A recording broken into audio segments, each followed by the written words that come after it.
Hello mga kabahay, nandito po tayo sa Taytay para po maglagay ng tarpaulin. So may tarpaulin na tayo dito. This is 8.6 million pesos.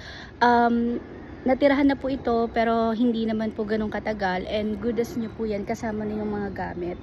Lahat ng gamit na nandyan except for Wigo.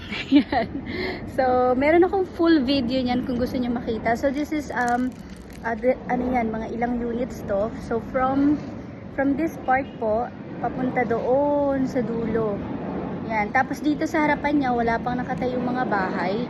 So, this is in Rizal Techno Park, Taytay. So, paglabas mo lang dyan, Highway 2000 ka na. Tapos, pwede ka ng may daan papuntang Pasig sa Highway 2000, si Ibang. So napaka-accessible lang po natin kung pupunta po kayo ng Pasig, ng Taguig, ng Manda, ng as in lahat ng ng part ng papunta sa Taguig Port, sa Pasig, yan sa Makati. Meron na kayong access dito from Highway 2000 papunta dun sa Ortigas.